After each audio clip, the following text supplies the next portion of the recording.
Sallallahu ala Muhammad. Sallallahu alaihi wasallam. Sallallahu ala Muhammad. Sallallahu alaihi wasallam. Gimana caranya menangani apabila seorang wanita saat diajak nikah tapi memberikan syarat dulu seperti tamat kuliah dulu, macam tak ada perempuan lain, kau cari perempuan lain.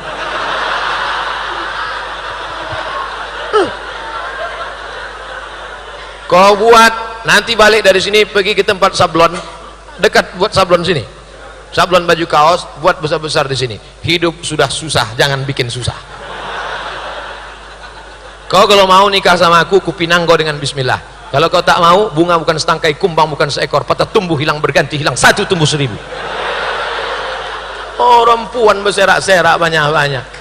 Ini banyak anak-anak muda nih otaknya sempit, macam daun kelor aja dunia dianggap. Anak muda ganteng, gagah perkasa, duduklah di kantin kampus galau, sampai dingin lontong sayur. Kok kenapa tak makan? Galau Pak Ustadz, SMS tak dibalas. La ilaha illallah. Saya aja yang sudah tua, kurus, hitam, kering, tak ganteng, duduk saya di kantin sebesar, lalu lalang 10 perempuan lewat. Lewat aja. Kadang kita ini kegeeran. Orang nengok kita sangka mau. Kau mau ya? Iya, mau muntah. Pak Ustadz, saya mau tanya, apa itu khusyuk? Bagaimana cara khusyuk? Bagaimana kita mengetahui bahwa kita sedang dalam keadaan khusyuk? Ada orang berpendapat, kata dia, kalau dia sudah sholat, dia tidak lagi di masjid Bumi Asri, sudah naik ke Sidratul Muntaha. Aku kalau sudah sholat, sudah putus makrifatku, udah tak ada lagi nampak aku, udah tinggal aku sama Tuhan aja lagi berdua. Sekarang kita tengok sahabat Nabi SAW. Waktu itu Nabi sakit. Waktu Nabi sakit, maka imamnya Abu Bakar, mereka pun sholat, Imam Abu Bakar. Tiba-tiba Nabi datang dari kamarnya, mohon maaf, ini mimbar, ini mihrab, kamar Nabi di samping, mohon maaf, inilah agak-agaknya beginilah makmum. Tiba-tiba datang Nabi dari kamarnya, makam Nabi yang sekarang itu kamar Nabi. Nabi datang, pas Nabi datang, maka makmum memukul tangan, mau ngasih tahu Abu Bakar bahwa Nabi datang. Kan tak mungkin dibilang Abu Bakar, Nabi datang tuh.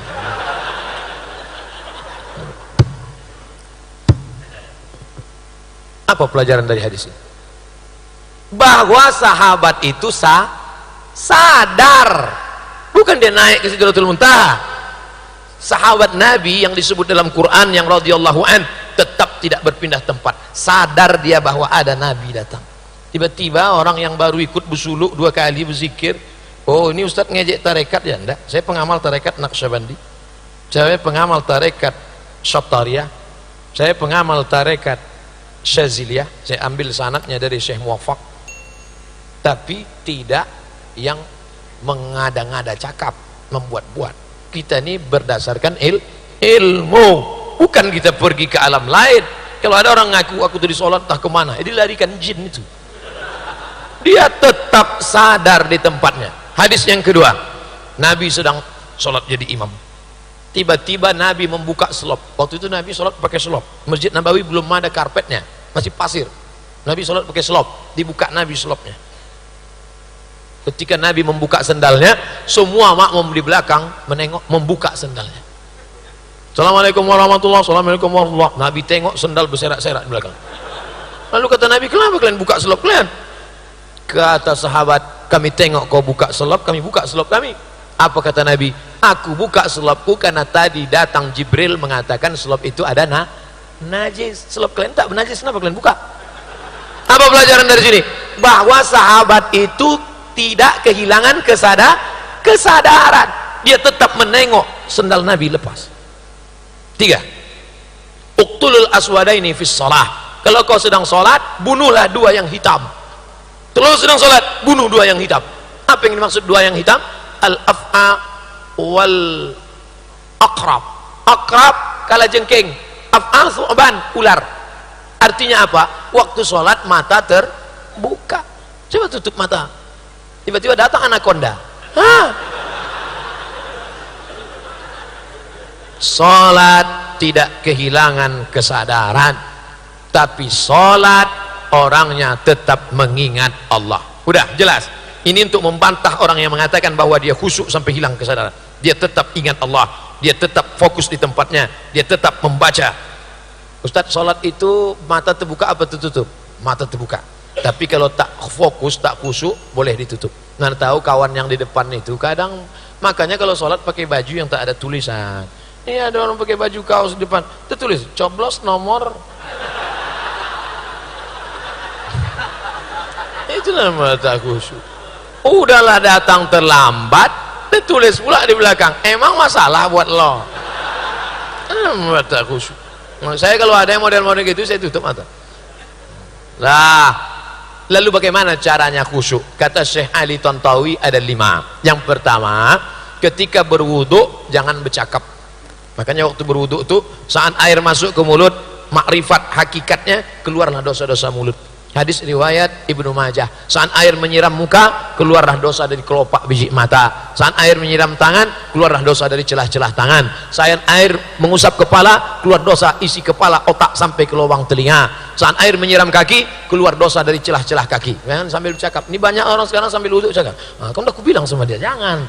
Tapi itulah datang juga, memang entah apalah maksudnya. Kentut juga sama dia itu. Itulah kita khusyuk. 2. Dari tempat wudhu ke tempat sholat tak boleh tasbih. Tak boleh tasbih. Tasbih itu apa? Keretak. Kalau tasbih aja tak boleh, apalagi update status. Putus kontak HP, mati. Udah, tasbih boleh, tasbih tak boleh. Tasbih, subhanallah, subhanallah, subhanallah. Bro, gimana habis sholat itu jadi kita makan sana? Subhanallah, subhanallah.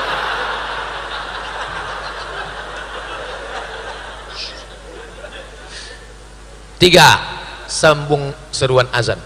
Allahu Akbar, Allahu Akbar, Allahu Akbar. Siapa yang bercakap waktu azan dikumandangkan, yukhsha, dikhawatirkan matinya dalam keadaan su'ul khatimah. Begitu kata Imam Al-Hafiz Jalaluddin Abdurrahman As-Suyuti. Makanya kalau azan berkumandang diam. Itulah mengapa di Medan di mana-mana sebelum azan apa kata muazin? Innallah. Di Medan masih ada orang baca itu. Innallaha wa malaikatahu yusalluna 'alan nabi ya ayyuhalladzina amanu sallu alaihi wa sallimu taslima. Sekarang ada orang yang melarang itu. Kau jangan tambah-tambah azan. Kalau azan-azan aja, jangan kau baca-baca innallaha wa malaikatahu. Datang mahasiswa itu melapor ke saya, Ustaz, katanya tak boleh baca innallaha wa malaikatahu. Siapa yang melarang? RT. Oh, kalau gitu besok tak usah kau baca innallaha wa malaikatahu. Jadi pengumuman saat aku nanti azan, ku sebut nama Muhammad, berselawatlah. Kira-kira mana yang bagus? Pengumuman attention please atau innallaha wa malaikatahu? Baguslah innallaha wa malaikatahu. Ini orang ini kaku, tak paham. Kita dibilangnya nambah-nambah ibadah. Itu bukan menambah ibadah, pengarahan. Sama macam sholat tarawih. Sallu salatal witri salasa raka'atin asabakumullah. Itu bukan nambah-nambah ibadah. Itu kan pemberitahuan ganti gigi dari tarawih ke witir. Karena orang di belakang banyak tak tahu. Coba kalau tak dibuat begitu, emak-emak di belakang kan nanya, Pak Imam, ini apa ini? Witir. Tiga, empat. Pertama, waktu wudhu jangan cerita. Kedua, dari tempat wudhu ke dalam jangan tasbih. Ketiga, sambut seruan azan, jaga khusyuk. Keempat, mulut membaca, hati mengingat. Inna sholati wa nusuki wa mahyaya wa mamati. Apakah Nabi Muhammad itu kalau sholat mulutnya bergerak? Dijawab oleh Khabbab ibn al-Arth, na'am, Nabi kalau sholat mulutnya bergerak. Dari mana kau tahu mulutnya bergerak? Bittirabi lihyati, karena aku tengok jenggotnya bergoyang. Kenapa jenggotnya bergoyang? Karena dagunya bergoyang.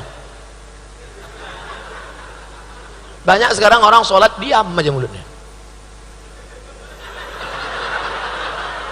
Apa dibacanya? baca inna salati wa nusuki wa mahyaya sami'allahu rabbana lakal hamd.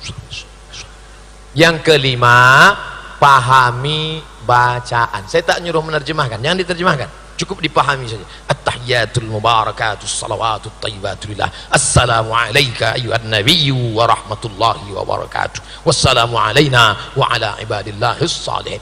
Salat ini macam orang nyetir mobil.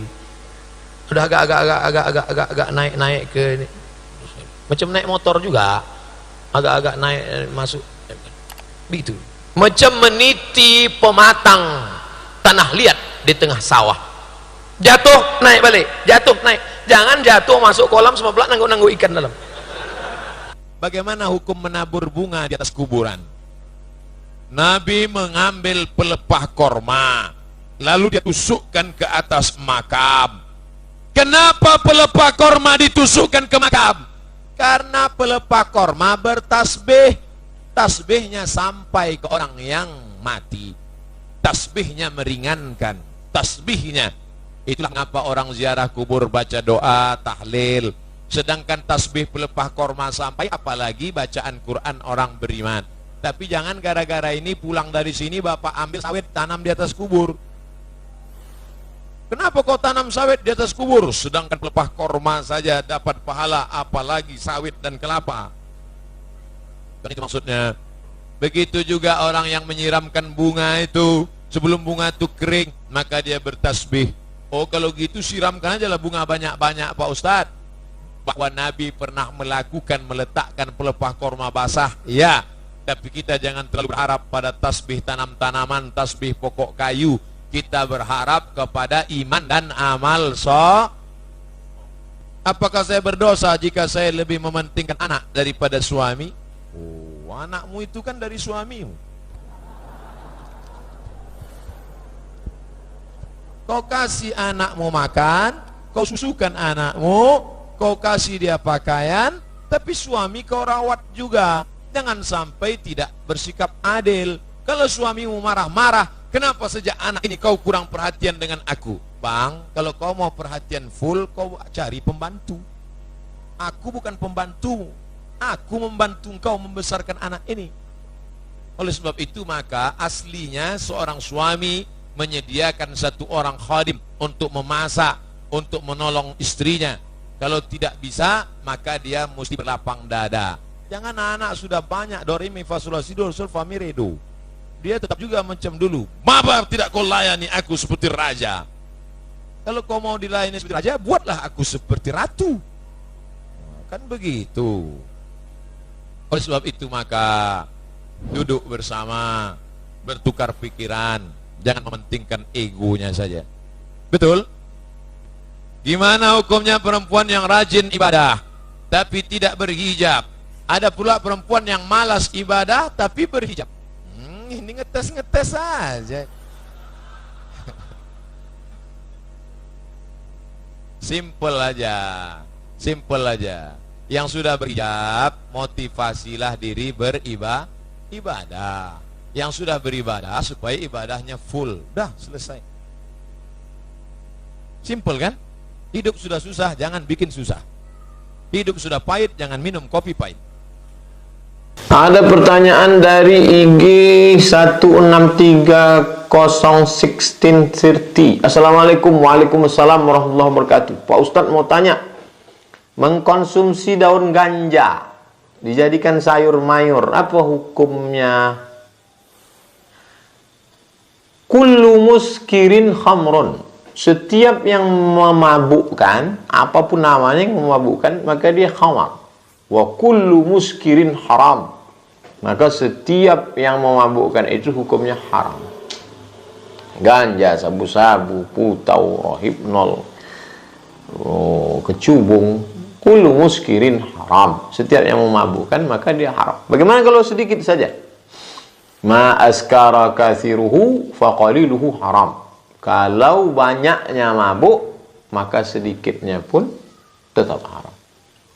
Wallahu a'lam. Bagi seorang muslim belum bisa diakikah karena belum sanggup, apa boleh ketika sanggup kemudian dia akikah di hari tuanya? Bacalah buku Abdul Somad 37 masalah populer. Bisa sudah saya tulis itu di dalam blog www.somadmorocco.blogspot.com. Kita tes ya.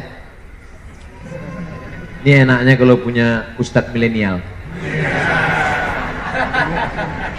Tulis ya, www.somadmorocco SOMADMOROCCO, tempat saya kuliah dulu, blogspot.com, enter. Dapat blognya kan? Bilang aja dapat. Itu dia blog Abdul Somad.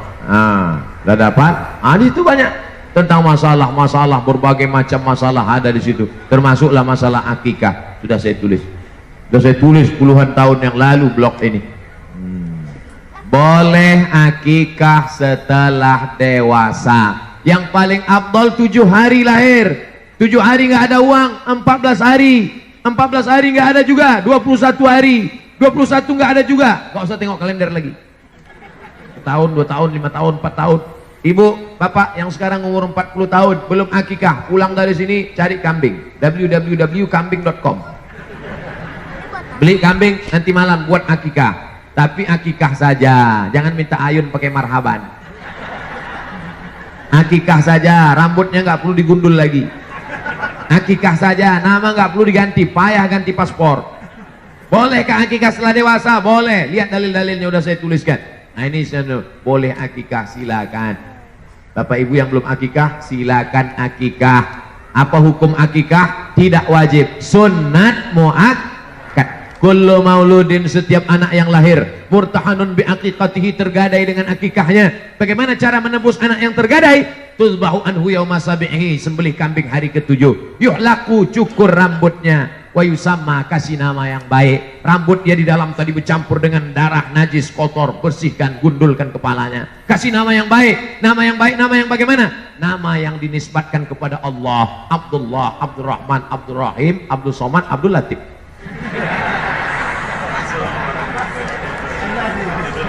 Tahu saya zikir, kok malah tambah galau? Salah satu dari niat atau bagaimana yang lebih baik untuk cara berzikir menurut agama Islam, Pak Ustadz, kalau bisa wudhu dulu, tapi kalau nggak bisa wudhu langsung saja zikir. Kalau mau zikirnya pakai tasbih yang 100 itu bagus. Banyak orang pergi umroh lebih lama milih tasbih daripada bertasbih. Milih tasbihnya lama, tasbih batu, tasbih kaca, tasbih koka, tasbih zaitun. Tasbihnya beli tasbih 100 pergi umroh, pas pulang 1 pun nggak ada yang disimpan, semuanya dikasih ke orang. Tinggal punya dia 2, itu pun digantung di kaca spion mobil. Itu alat tasbih itu supaya tasbih kita teratur, dihitung 100. Terserah, tapi saya lebih banyak bersolawat. Bersolawat. Allahumma sholli ala sayyidina Muhammad wa ala ali sayyidina Muhammad. Allahumma sholli ala sayyidina Muhammad wa ala ali sayyidina Muhammad. Allahumma sholli ala sayyidina Muhammad wa ala ali Muhammad. Mulut menyebut, hati mengingat, sikap mengagungkan. 3 caranya. Mulut menyebut, hati mengingat, sikap mengagungkan. Pejamkan mata. Kalau bisa sholat dulu, kalau pagi sholat duha, kalau malam sholat tahajud, kalau nggak ada waktu sholat sunat mutlak 2 rakaat, sholat sunat hajat. Ya Allah, tolong hajatku ini supaya tunaikan segala, mudahkan urusan dunia akhirat, tenangkan batinku. Sholat, setelah itu barulah berzikir. Baca Quran itu zikir, sholat itu zikir, tasbih itu zikir, sholawat itu zikir, istighfar itu zikir. Kalau belum datang mungkin kurang banyak, siapkan cawannya, siapkan gelasnya. Allah akan menurunkan airnya. Gelas itu hati kita, air itu adalah ketenangan dari Allah. Kalau belum datang mungkin bukan Allah tidak tunaikan janji, karena Allah maha menunaikan janji. Innaka la tukhliful mi'ad. Tapi mungkin cawan kita masih kotor, kita bersihkan hati, kita mohon kepada Allah. Orang yang berserah diri kepada Allah, Allah pasti akan menolong dia. In tansurullah, kalau kau tolong agama Allah, yansurkum. Wa may yattaqillah, siapa yang bertakwa kepada Allah, siapa yang bertakwa kepada Allah, yaj'al lahu makhraja, Allah berikan dia jalan keluar dari segala problematika masalah hidupnya. Jadi jangan pernah berhenti, jangan pernah mungkin kurang syarat, kurang khusyuk. Obat saja pun yang hebat, kalau tidak cukup syarat, tidak jadi obat, malah jadi penyakit. Ini ada pil kapsul dari Jerman. Kalau dimakan, kalau dikonsumsi, kalau diobati anaknya, insya Allah sehat. Begitu dikasih, anaknya bukan sehat, malah makin sakit. Gara-gara apa? Gara-gara salah dengar. Gimana ibu kasih obatnya? Setelah saya kasih obatnya, saya masukkan ke bubur, saya suapkan ke anak saya. Rupanya kata dokter kemarin bukan ke bubur, ke dubur. Salah pasang. Makanya dengarkan baik-baik, amalkan tulus ikhlas, Allah akan menurunkan pertolongannya, ditenangkannya hati kita sebagaimana ditenangkan hati ibu Nabi Musa, ditenangkan hati kita sebagaimana ditenangkan hati Maryam, ditenangkan hati kita sebagaimana ditenangkan hati Nabi Muhammad sallallahu alaihi. Assalamualaikum warahmatullahi wabarakatuh. Waalaikumsalam. Semoga Ustadz Somad senantiasa dalam ridho Allah, amin. Pertanyaan saya terkait dengan istilah aswaja, ahlus sunnah wal jamaah. Insya Allah Pak Ustadz bisa memberikan penjelasan dari arti makna latar belakang aswaja. Apa benar apabila ditelaah bahwa aswaja memiliki garis keturunan langsung dari Rasulullah? Bagaimana kita tahu keaslian daripada ulama-ulama yang mengatakan mereka adalah habaib? Saya hadir di Hotel Crown. Ketika itu 2 tahun yang lalu datang Habib Umar bin Hafiz, hafizahullah wasaddaqahullah. Jadi di Jakarta ini ada namanya Persatuan Ahlul Bait Keturunan Nabi Muhammad sallallahu alaihi wasallam. Nama ketuanya Habib Zain Ibnu Sumaid, hafizahullah. Habib Zain Ibnu Sumaid. Dulu saya dikasih kartunya saya simpan di dompet, dompetnya tinggal pula. Nah, nanti yang ngaku-ngaku habaib dicek di sana. Kata Habib Zain bin Sumaid, kami bisa ngecek dia Habib asli atau Habib palsu dari 4 nama. Abdul Somad bin Bakhtiar bin Yahya bin Ahmad Shah. Dari 4 nama ini nanti dicek bisa ketahuan. Wah, ini Abdul Somad bukan keturunan Nabi Muhammad. Jadi keturunan Nabi Adam. Bisa dicek. Jadi nanti kalau ada orang ngaku, itu pasti ada silsilah nasab dia. Al-Haddad, Al-Shihab, Al-Jifri, Al-Sakaf, Habib Salim As-Sagab Al-Jufri, Habib Rizik Syihab, Habib Fulan. Ini ada silsilah nasabnya sampai kepada Sayyidina Ali, sampai kepada Sayyidina Al-Husain, Husain anak Sayyidatuna Fatimah, Fatimah anak Sayyidina Muhammad sallallahu alaihi wasallam. Adapun makna ahlus sunnah, orang yang berpegang kepada sunnah-sunnah Rasulullah sallallahu alaihi wasallam. Apakah pernah Nabi duduk-duduk di masjid buat pengajian seperti ini? Pernah. Nabi duduk, Sayyidina Ali, Abu Bakar, Umar, Utsman, Ali, Thalhah, Zubair, halaqah namanya. Halaqah artinya lingkaran. Maka perbuatan kita ini sesuai apa tidak dengan sunnah Rasulullah? Sesuai. Maka perbuatan yang sesuai dengan sunnah dilaksanakan. Perbuatan itu dilakukan oleh orang ahlus sunnah. Ada ahlus sunnah, ada lawannya, namanya apa? Ahlul bid'ah. Perbuatan yang tidak dilakukan oleh Nabi Muhammad SAW, memisahkan antara laki-laki dan perempuan. Sunnah apa bid'ah? Sunnah, tak boleh campur aduk. Makanya dibuat itu ada pagar. Agak langgar-langgar pagar sedikit karena. Tapi nanti pas ketika sholat, apa kata imam? Sufuf, luruskan saf. Saf laki-laki yang paling baik di depan, saf perempuan yang paling baik di belakang. Ini adalah sunnah-sunnah. Maka keluar dari sunnah ini disebut dengan ahlul bid'ah. Jangan mudah menunjuk orang, hei pelaku bid'ah. Karena kalau ditunjuk orang pelaku bid'ah berarti dhalalah. Kalau sudah dhalalah berarti nar. 3 sepaket, 3 paket, 3 dalam 1, 1 dalam 3. Bid'ah, dhalalah, finnar. Jangan mudah menuduh orang dhalalah kalau tidak betul-betul itu memang bid'ah. Karena ketika kau tunjuk saudaramu, hei pelaku bid'ah, berarti sudah mengeluarkan dia dari ahlus sunnah. Kita ini insya Allah tetap sampai mati dalam ahlus sunnah wal jamaah. Saya mau tanya tentang orang-orang yang pernah menerima transfusi darah. Apakah darah yang diterimanya itu dapat mempengaruhi dia terhadap sifat anak-anak yang dilahirkan sesudah itu? Menurut fatwa ulama Al-Azhar Mesir tempat saya kuliah, transfusi darah dari darah siapapun boleh selama darah manusia. Jangan darah ular sawah. Selama darah manusia, tak perlu kau tanya ini darah siapa, Islam apa tak Islam, maling apa koruptor, tak perlu. Selama darahnya sesuai, darah O, darah A, darah C. Ada darah C? Tak ada. Darah. Saya mau ngetes saja jamaah masih sadar apa enggak. Saya waktu pertama kali cek darah, dilobangi ujung jari, diletakkan di atas kaca, dicek. Wah, darah Ustaz Somad darah paling mahal.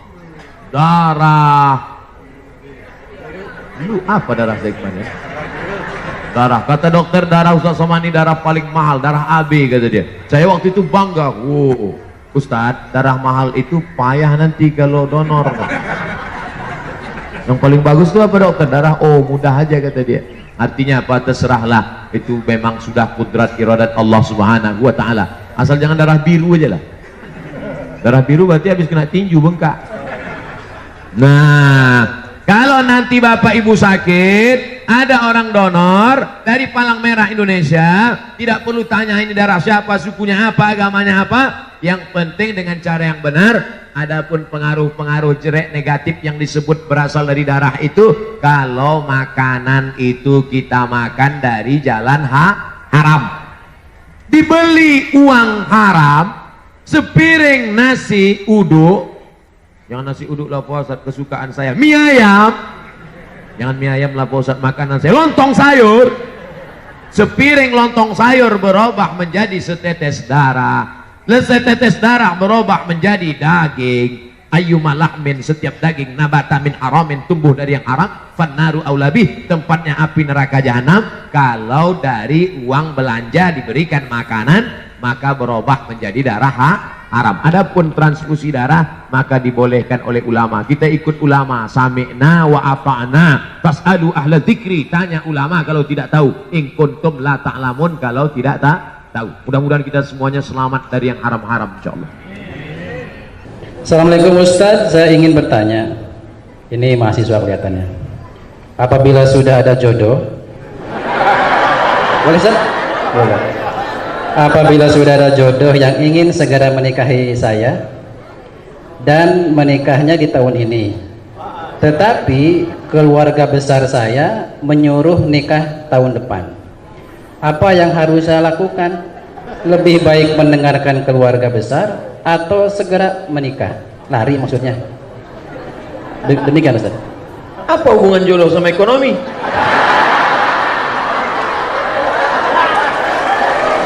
Karena jodoh terkendala disebabkan oleh ekonomi. Banyak yang ngaku. Jadi ekonomi ini menggantung kepada segala aspek. Ibadah menjadi khusyuk karena ekonomi. Ceramah menjadi khusyuk. Kenapa saya ceramah di tazkiyah ini khusyuk? Ekonominya bagus, AC-nya kencang. Coba kalau di tempat lain berkipas saja lah. Ekonomi Islam adalah di sini Masya Allah, di sudut-sudut ada AC, hebat. Hebatnya lagi AC-nya nggak kelihatan karena dimasukkan ke dalam dinding. Biasa. Kenapa acara ini bisa diliput di seluruh dunia, bisa melihat? Karena ekonominya mapan, kameranya besar-besar. Di tempat lain saya ceramah, sini nggak ada kamera, walaupun nggak semuanya hidup. Artinya ekonomi ini. Nah, manis tata'a minkumul ba'ah. Coba tengok hadisnya. Manis tata'a minkumul ba'ah. Siapa di antara kamu yang ba'ah? Apa kata syarah? Syarih penjelas hadis. Al-ba'ata al-qudratu. Makna al-ba'ah mampu. Mampu secara apa? mampu secara keilmuan, mampu secara finansial.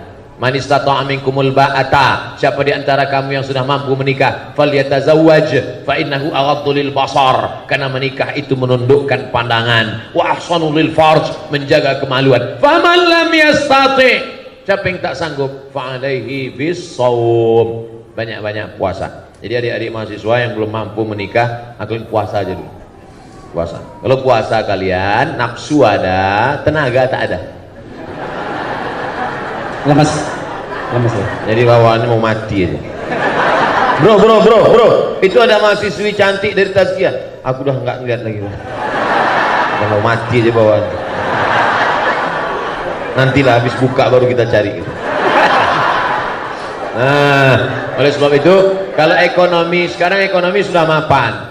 Kira-kira mana yang didulukan Pak Ustadz? Apakah saya menikah tahun ini atau dengan keluarga? Balik kepada Al-Quran. Apa kata Allah? Wa amruhum syura bainahum. Orang beriman itu memutuskan berdasarkan syura. Datang ke ayah, datang ke ibu. Papa. Jangan panggil papa, kita makan sambal terasi nak. Ayah, saya ada rencana nikah sekarang ya. Kau sudah punya kemapanan ekonomi, sudah mampu insya Allah ya. Tahun depan mobil belum ada, nanti cucuku naik motor batuk.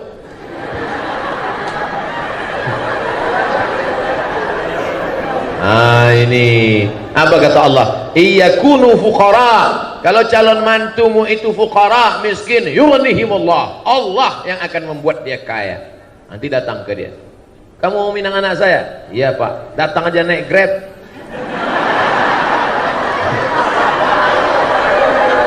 Bacakanlah itu. Ingat-ingat yang saya sampaikan tadi. Iyakunu fuqara yughnihimullah. Kalau yang datang ini miskin, Allah akan mengkayakan dia. Pergi pulang. Yang nyampaikan itu jangan mulut kamu, pinjam mulut orang lain. Yang kira-kira ngomongnya didengar sama orang tua. Datangi Ibu Rektor, datangi Dr. Sapi Antonio, mereka yang ngomong. Jangan mentang-mentang kamu udah ngaji pulang kamu yang menceramahi orang tua. Ayah sini, mama sini. Assalamualaikum. Begitu. Musyawarah. Jangan nikah diam-diam. Nanti sudah punya anak baru kalian pulang kampung. Orang tua tak tahan darah tinggi. Pulang kalian bukan bawa ijazah, bawa menantu sama anak. Mati dia. Musyawarah baik-baik, jangan sampai menjadi penyesalan. Bagus kalau mahasiswa-mahasiswi mapan menikah, dua-dua tercapai insya Allah. Mudah-mudahan semuanya disegerakan Allah menikah. Yang bilang amin yang belum nikah aja. Wallahu a'lam. Bagaimana cara kita bertobat dengan utang-utang yang dulu pernah menjadi kebiasaan, tapi lupa di mana utangnya? Bagaimana Ustaz? Orang yang paling tinggi IQ-nya, cerdas pun, kalau udah cerita utang ini banyak juga lupa. Nggak tahu entah kenapa, memang begitu. Nah, jadi antum jangan merasa cuma antum aja. Saya tidak lupa, cuman banyak jumpa dengan orang-orang lupa. Dulu sebelum minjam duit dekat kan, begitu udah dapat macam nggak kenal ya. Ada orang mati syahid. Orang mati syahid itu bebas dari 4. Tidak merasakan sakaratul maut, tidak merasakan azab kubur, tidak merasakan hisab, langsung masuk surga. Ilat dain, kecuali utang. Orang mati syahid aja kalau punya utang tertahan, apalagi mati konyol. Oleh sebab itu masalah utang ini jangan macam-macam. Jadi cobalah dari sekarang diingat-ingat berapa hutang piutang, cari alamatnya. Cari alamatnya. Dulu cari, bayar. Sudah dicari ahli warisnya tidak ada, diingat-ingat, dibayar, diserahkan ke masalih ammah, kepentingan umum. Di antaranya masjid, panti yatim, fakir miskin. Hitung dulu. Bapak calon jamaah haji, sebanyak apapun ibadah kalian di tanah suci, kalau hutang tidak kalian bayar, kalian akan dituntut di hadapan Allah. Menangis calon jamaah haji, datang jumpa saya empat mata, mohon maaf Pak Ustadz, saya malu di depan orang banyak. Hutang bapak apa? Bapak kan orang kaya. Memang saya kaya Pak, tapi saya cari orangnya belum ketemu Pak Ustadz. Hutang bapak apa? Dulu makan bakwan 3 bayar 1. Hati-hati nih mahasiswa. Bukan kalian, kami dulu. Nah, itulah bayar. Oleh sebab itu maka cari bayar, kalau tidak ketemu maka dihitung ekuivalen berapa itu, lalu kemudian diserahkan ke masalih ammah, kepentingan umum untuk umat, serahkan ke masjid. Assalamualaikum Pak Ketua Masjid, ya ini ada uang. Uang apa nih Dek? Terima aja lah Pak, yang tanya-tanya. Jadi nggak perlu akad. Saya bayarkan akad utang Mbak Wan selama 3 tahun SMP tunai, nggak perlu. Wallahu a'lam. Alhamdulillah. Kita lanjut Ustaz, masih ada waktu. Bismillah. Ustaz, Assalamualaikum warahmatullahi wabarakatuh. Ustaz, saya mau nanya, kan waktu sholat Jumat tidak boleh berbicara. Gimana hukumnya dengan menjawab sholawat atas Nabi? Terima kasih. Idza sa'idal khatibu 'alal mimbar, kalau khatib sudah naik ke atas mimbar, fala yatakallamanna ahadukum, maka janganlah satu di antara kamu berkata-kata. Idza qulta li sahibika ansit, kalau kau katakan kepada orang di sebelahmu, faqad laghauta, maka kau sudah melakukan perbuatan lagha. Wa man lagha fala jum'ata lah, siapa yang melakukan perbuatan lagha maka tiada Jumatlah baginya. Diam, tiada Jumat baginya. Adapun khatib mengatakan, marilah kita berselawat kepada Nabi, Allahumma salli ala Sayyidina Muhammad. Apakah lagha? Tidak, karena dia sedang berdoa kepada Allah, memohonkan selawat untuk Nabi Muhammad sallallahu alaihi wasallam. Seandainya berdiri salah satu dari jamaah itu, jamaah sholat Jumat berdiri, lalu dia ngomong ke khatib, Pak Khatib, cepetan dikit dong, nih kimi kelas di tasbih udah mau masuk nih. Apakah batal khutbah Jumat? Tidak. Mana dalilnya? Karena Nabi pernah khutbah, tiba-tiba datang orang Arab Badui ke pintu Masjid Nabawi. Apa kata dia? Ya Muhammad, halakatil amwal. Wahai Muhammad sallallahu alaihi wasallam, kampung kami sudah hancur, tanam-tanaman mati kering kerontang, onta-onta mati tidak minum, tolong berdoa kepada Allah. Apakah Nabi waktu itu ngomong batal sholat Jumat? Nah, Nabi angkat tangan. Nabi angkat tangan, apa kata Nabi? Aghithna, aghithna, aghithna. Itulah yang disebut dengan istisqa dalam khutbah Jumat. Nabi justru berdoa, minta supaya turun hujan. Selesai sholat Jumat, pulang sahabat, basah halaman Masjid Nabawi. Begitulah hebatnya doa Nabi SAW. Jadi yang membatalkan itu kalau berkata-kata sesama jamaah. Adapun jamaah berdoa, jamaah ngomong ke khotib, atau sebaliknya, khotibnya ngomong ke jamaah, apakah batal khutbah? Tidak. Nabi sedang khutbah, tiba-tiba ada seorang laki-laki datang, langsung duduk. Apa kata Nabi? Qum, berdiri, berdiri, berdiri kata Nabi. Nabi suruh dia sholat 2 rakaat. Andai saya sedang khutbah, tiba-tiba datang seorang laki-laki duduk, saya suruh dia berdiri, berdiri. Saya belum pernah lagi. Qum, berdiri sholat. Makanya kalau adik-adik terlambat, jangan langsung duduk waktu sholat Jumat, tetap sholat 2 rakaat. Tapi janganlah sholatnya di depan khotib. Ini udah terlambat, bikinlah ke pinggir-pinggir sana. Ini udah terlambat di depan khotib. Allah, pakai baju kaos, tulis ini, emang masalah buat Allah. Wallahualam. Waalaikumsalam. Ustadz, ini ada lagi. Ustadz, saya mahasiswi semester 5. Cita-cita saya meninggal husnul khotimah. Subhanallah. Tetapi hobi saya berbuat maksiat. Nggak linear. Ingin mati tapi maksiat. Jujur saya selalu menyadari perbuatan saya, perbuatan yang salah, bahkan saya sering menangisinya. Tolong beri saya nasihat amalan apa yang bisa menjauhkan saya dari perbuatan maksiat itu? Saya sudah bosan menangis atas dosa-dosa saya. Gitu Ustaz. Berdosa itu semua orang tahu, tapi penyebab apa membuat engkau berdosa, engkau mesti tahu. Dosa apa yang kau lakukan dan mengapa engkau berdosa, mesti tahu, sehingga mudah kita mencarikan obatnya. Itulah gunanya kita diperiksa dulu sama dokter di USG, itu USG hamil, di scan supaya dipastikan apakah dia usus buntu atau cancer, supaya jelas.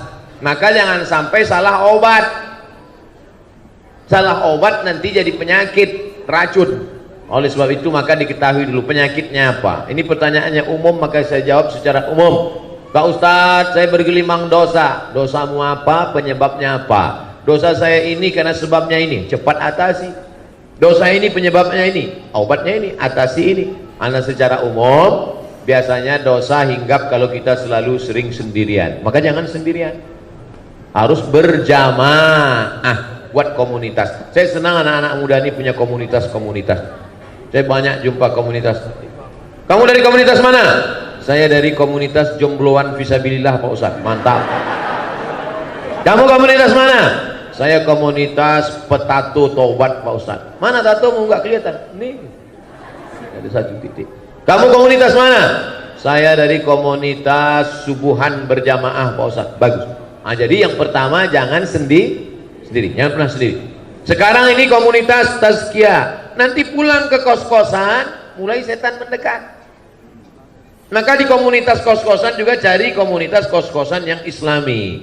Saya dapat berita katanya di sekitar Bogor tazkiyah punya tempat tinggal yang islami. Betul tuh. Nah ini terjaga dia.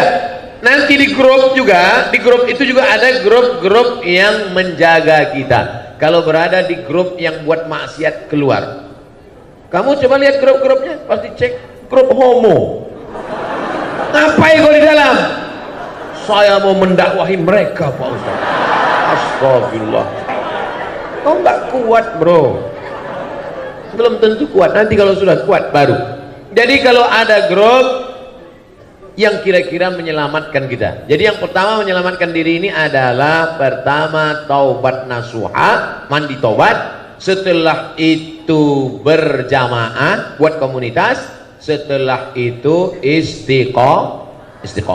Makanya nanti buat komunitas ada datanya, kartunya, fotonya, nomor handphonenya. Kalau nggak datang ditanya, ente nggak datang, kenapa nggak datang? Ada ketuanya, ada. Nah, jadi insya Allah terjaga dia. Pertama taubat, yang kedua komunitas, yang ketiga istiqomah. Maka insya Allah kalau tiga ini dijaga, selamat kita. Mudah-mudahan yang mau bertobat, segera tobat sebelum malaikat maut datang. Ingat, malaikat maut datang tidak pernah melihat akte kelahiran. Jangan kalian pikir karena semester 5 malaikat masih lama. Semester 2 aja banyak yang gul. Wallahu a'lam bishawab. Ustaz ada 3 lagi? Boleh? Baik. Assalamualaikum warahmatullahi wabarakatuh. Ustadz, teman saya mengamanahkan pertanyaan. Teman saya pernah berzina, tapi tidak sampai hamil, dan dia kini telah bertobat. Yang ingin teman saya tanyakan, apakah yang harus dilakukan? Menyembunyikan aib itu atau berserah terang kepada keluarga? Terima kasih. Dia laki-laki perempuan? Tulisannya ini temannya soalnya. Kalau laki-laki berzina habis itu dia nikah, istrinya kan nggak tahu kan? Nggak tahu karena nggak ada labelnya. Beda sama perempuan. Kalau dia berzina habis itu dia nikah, suaminya tahu. Dalam kitab fikih dikatakan, dikutip oleh Sayyid Sabiq dalam fikih sunnah. Lihat fikih sunnah. Inishtarata bikran, kalau seorang laki-laki menikah mensyaratkan istrinya mesti bikran. What the meaning of bikran? Virgin. Inishtarata bikran, Kalau laki-laki mensyaratkan istrinya harus bikran, virgin, fabanat thaiban, ternyata setelah nikah tidak virgin, falahul fashu, maka laki-laki itu punya hak untuk fasah. Fasah artinya pembatalan pernikahan. Makanya tertulis di botol, do not accept if cell is broken. Makanya saya tanya, tadi yang tanya laki-laki apa? Perempuan. Kalau laki-laki dia tobat nasuha, selesai. Jangan kau ceritakan sama dia. Jangan pula nanti, dek, ada sesuatu yang mau ku ceritakan. Apa bang? Kau bukan yang pertama. Apa? Tapi kalau perempuan kau harus cerita, karena kalau tidak nanti ini bahaya. Cuman menanyanya jangan langsung pancing-pancing dia dulu. Pancing dia, Mas, ya, apa sih arti keperawanan bagimu? Terus dia bilang, alah, nggak ada. Aku pun nggak berjaga, katanya. Apa?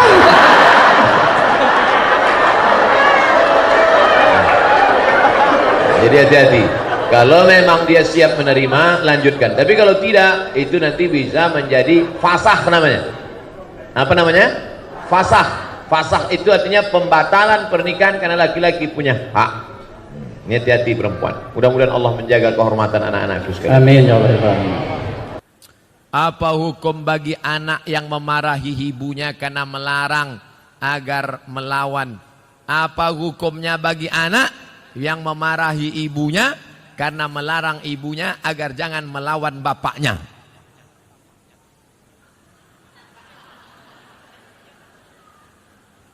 Ibu bapak mesti berpikir baik-baik.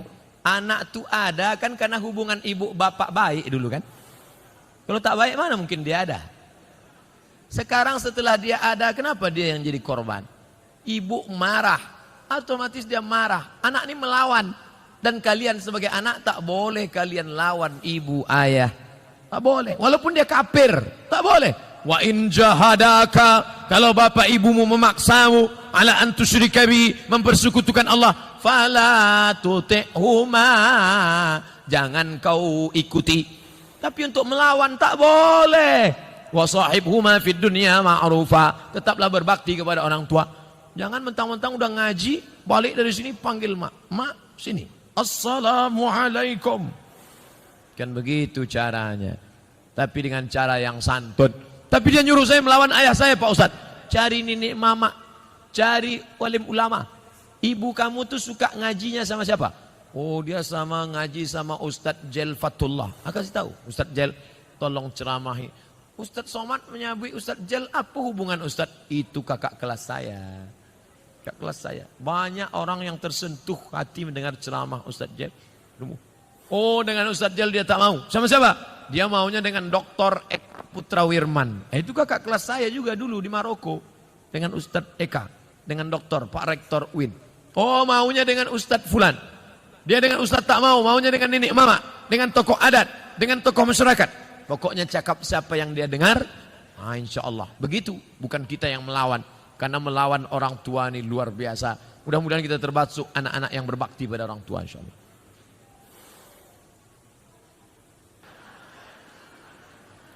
Apakah memperingati hari besar Islam itu bid'ah? Muharram, Maulid Nabi, Isra Mi'raj, Nuzul Quran.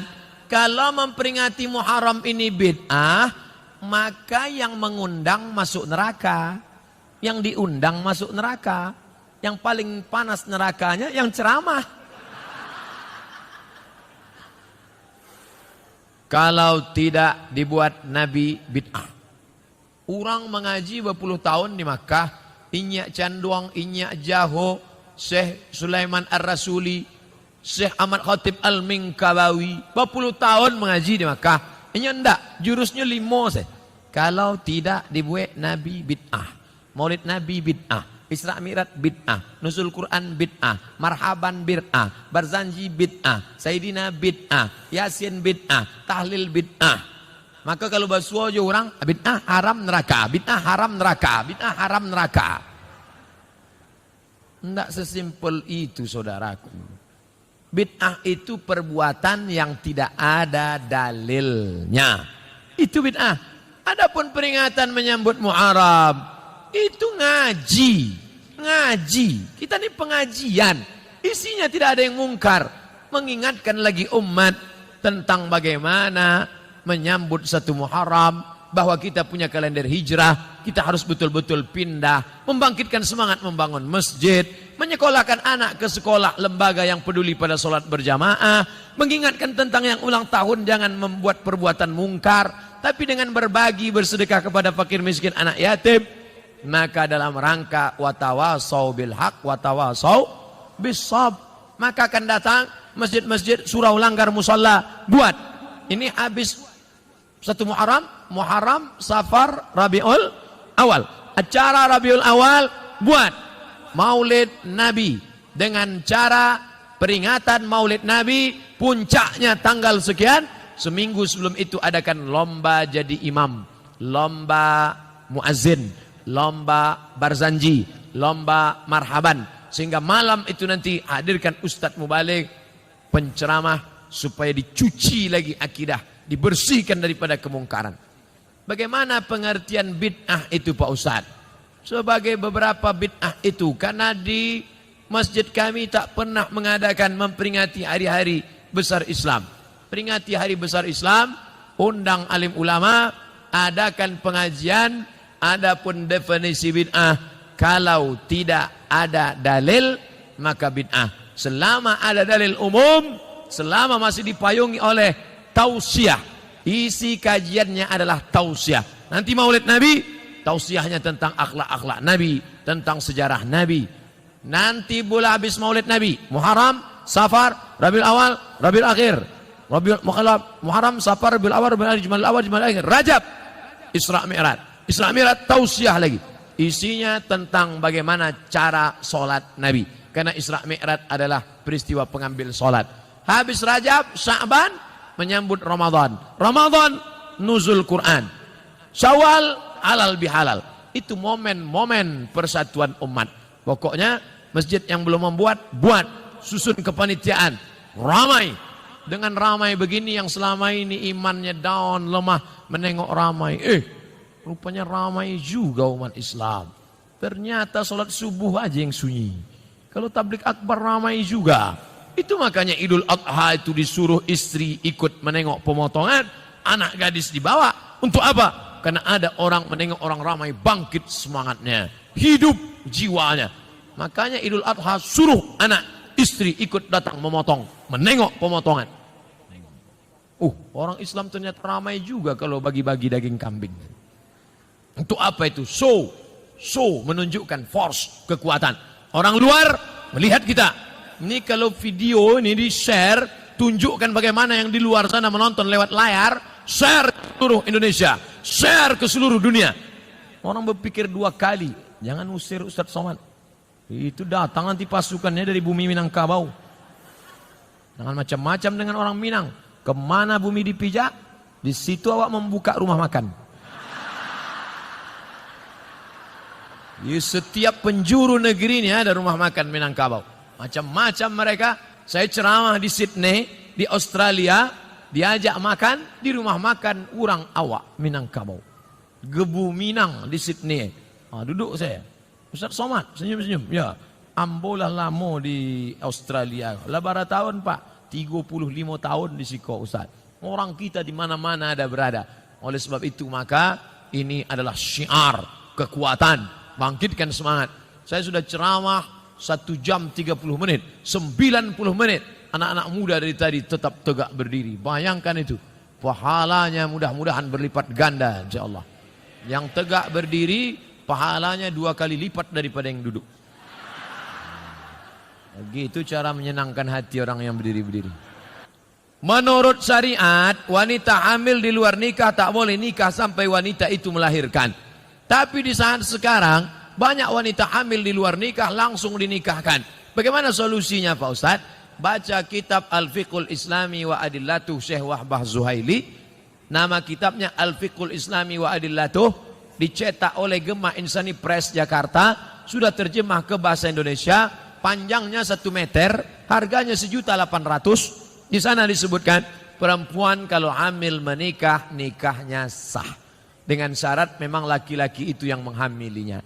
Maka nikahnya sah. Maka kalau ada Pak Kua menikahkan perempuan hamil, nikahnya sah.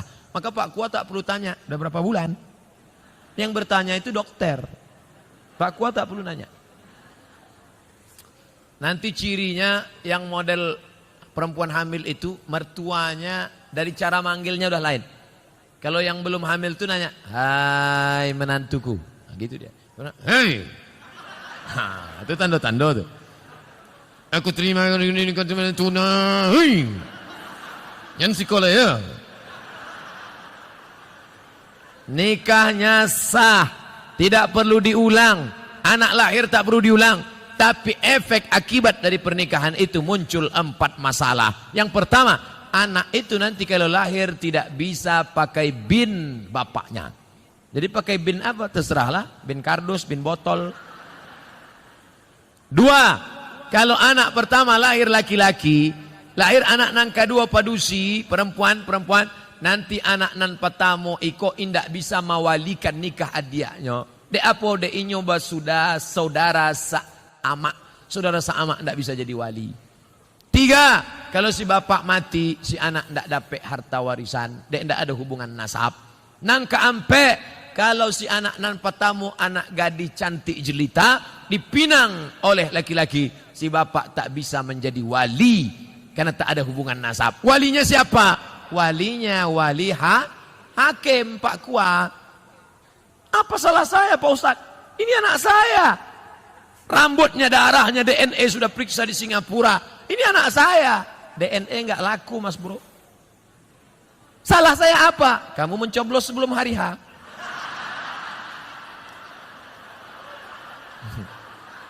Ambo sebenarnya ndak ambo magi tahu salahnya, tapi dia maksa jo. Itulah salahnya. Lah jale.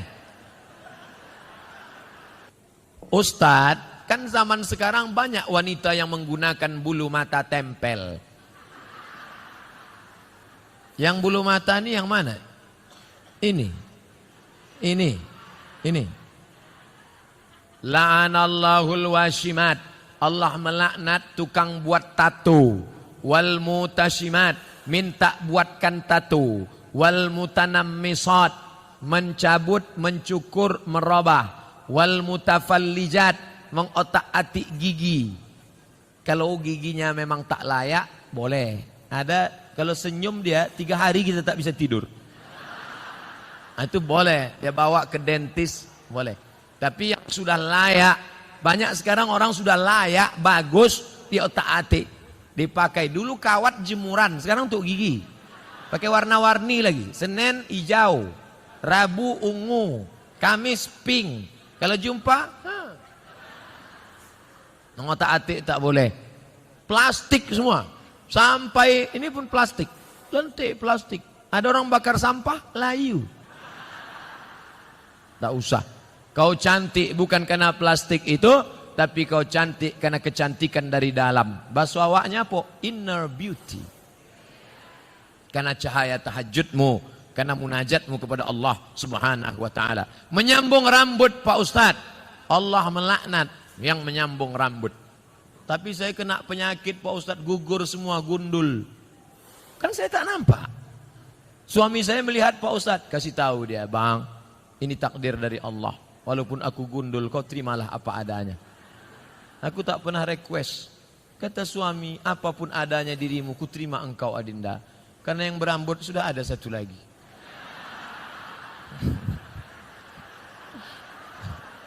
Ndak bergurau jangan berang. Insya Allah bapak itu bisa menerima ibu apa adanya. Kita doakan supaya hati bapak tak berpindah ke lain hati insya Allah. Ndak lo banyak yang mengaminkan.